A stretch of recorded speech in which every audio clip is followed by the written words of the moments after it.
الحمد لله رب العالمين والصلاة والسلام على سيدنا محمد وآله وأزواجه وذريته أجمعين. اللهم أرنا الحق حقا وارزقنا اتباعه وأرنا الباطل باطلا وارزقنا اجتنابه. So, to study contemporary capitalism, I argue sociology must go back to before the disciplinary division of labor, with economics negotiated on its behalf by its 20th century founding figure, Talcott Parsons. For this, it will be helpful to rediscover the sociology in classical economists from Smith to Marshall Keynes and Schumpeter, and economics in classical sociologists like Weber, Lombard, Morse, to name the few. Particular interests might usefully be paid to the institutional economics of the Historische Schule, historical school, probably, I don't know, German historical school or French historical school, to Marx, the social theorist, as opposed to the deterministic economist. So the two aspects to Marx. The lesson to be learned from all of them is that capitalism denotes both an economy and a society. So that's the thing which he want to contest, that capitalism is not just considered an economy. It's rather a comprehensive social order, rather civilization, and capitalist society and economy are part of, or different aspects of, that comprehensive civilization. And that studying it requires a conceptual framework that does not separate the one from the other, that is, capitalism as economy from capitalism as society. Okay. How to study, so that's our question, how to study contemporary capitalism. My first answer is not as an economy, but as a society, as a system of social action and a set of social institutions falling in the domain of sociological rather than today's standard economic theory. A lot of economic theory is actually based on individualism. Okay, and it's not that individualism wrong, but it doesn't take into account how that individuality is actually constituted in a society, and it presupposes a social order, which modern economic theory, for methodological reasons and other reasons, brackets and ultimately ignores.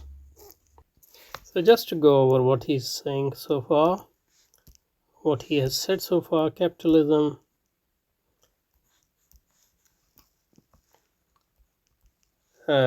denotes both an economy and society. And obviously society is a broad concept. Society has, it's individuals, it's institutions, different institutions.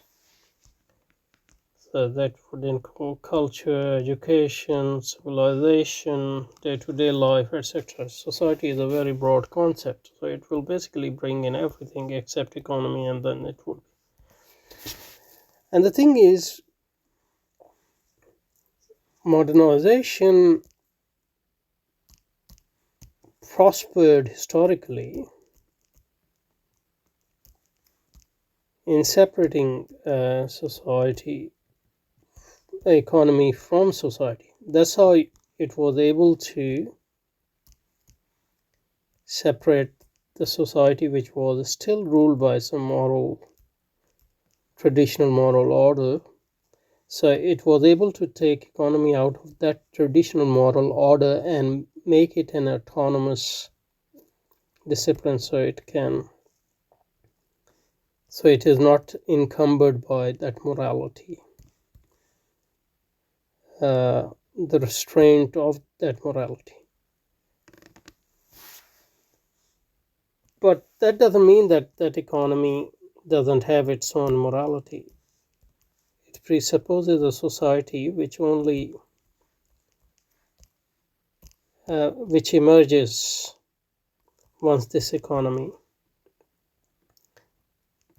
start becoming dominant, and that's economy, capitalism as economy presupposes this new society, a new social order, new morality or immorality, depends on your perspective. So this is the historical reason as well for the conception that capitalism is capitalism as economy is separated from capitalism as society. Okay, that's one thing. But once this new society has emerged, there's no justification for studying this economy in abstraction from this society in which it is anchored. I think that's what he's saying.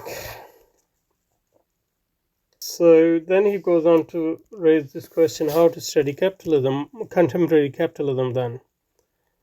He said, not as an economy primarily, but as a society.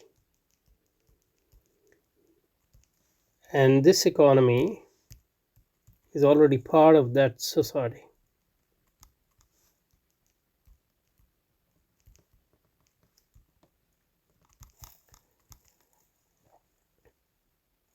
And society itself is to be conceived as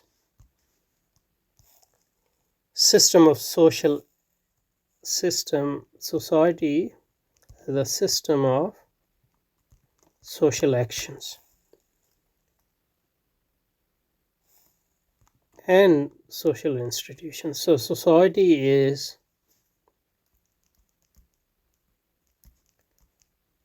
social actions, system of social actions,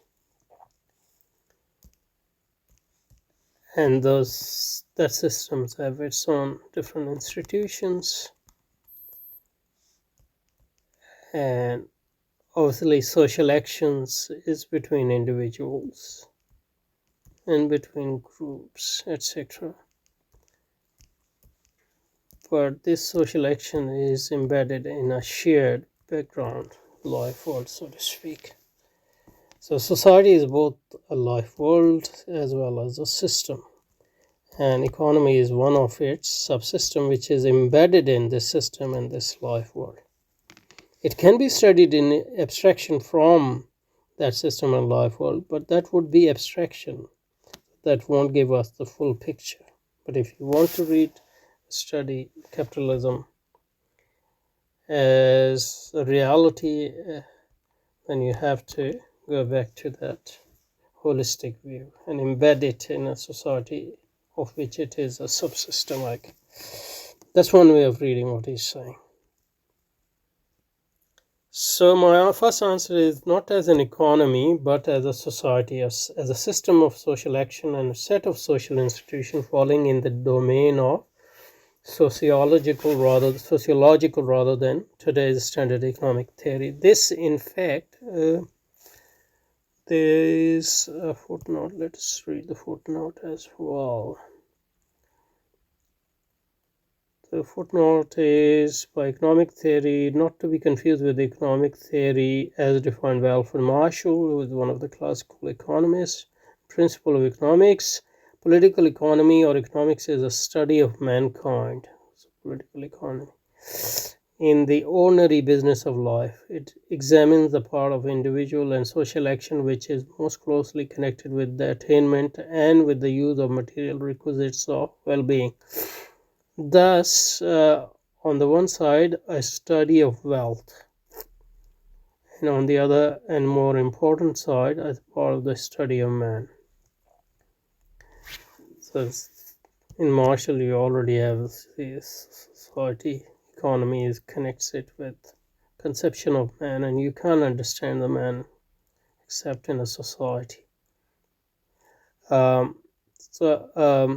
so, what by economic theory he is not referring to what Marshall had in mind, but more recent abstractions. Okay.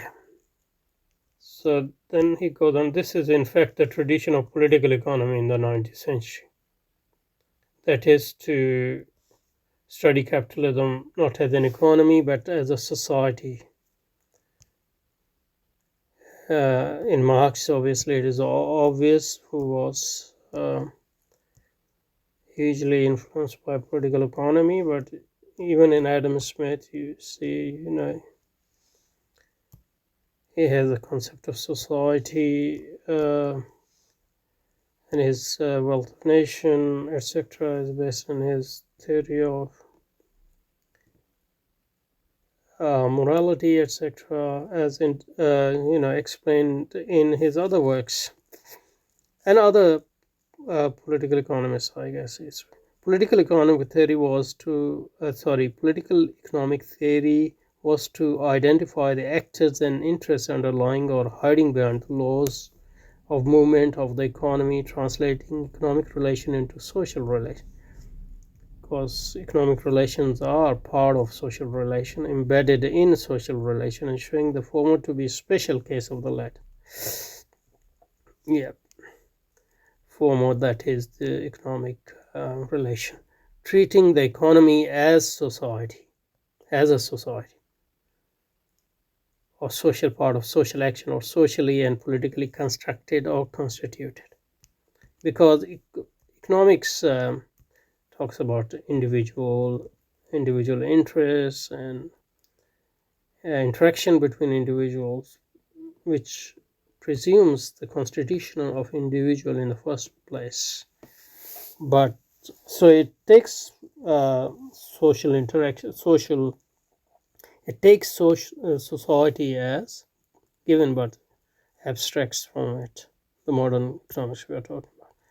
Treating the economy as a society, or as socially and politically constructed or constituted, is the averse of treating the society as an economy, which is the approach of rational choice, economic imperialism, averse of treating society as economy. Well, in a sense, there are merit to it, because so there are two ways of studying economy: treating it as economy as society in the sense as part of social action embedded in society and its institution. On the other hand, what he called the method of rational choice theory, what he calls economic imperialism, is to treat society as economy. But the merit of rational choice theory is that it sort of explain, even if it doesn't explain, it sort of illustrates how in capitalism economy basically colonizes society, even though economy relies on and feeds on society.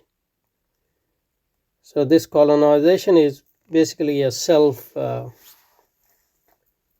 destructive process, but that's what capitalism in reality is. And economics, rational choice theory, at least implicitly illustrates it, at least implicitly realizes it.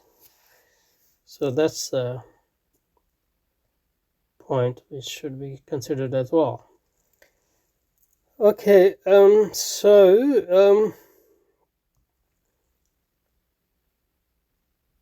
treating the economy, society, or as socially and politically constructed or constituted is the averse of treating the society as an economy, which is the approach of rational choice. There is economic imperialism. Indeed, ultimately, the approach I suggest amount to a sort of imperialism as well, only in the opposite direction from sociology to economics. But the success of this reverse imperialism basically means that at least you limit capitalism, and which itself is sort of contradiction, as we'll see. And probably that would be part of our critique of Streak, that he doesn't realize that ultimately you can't reform capitalism in the long run anyway. Okay, let's stop here.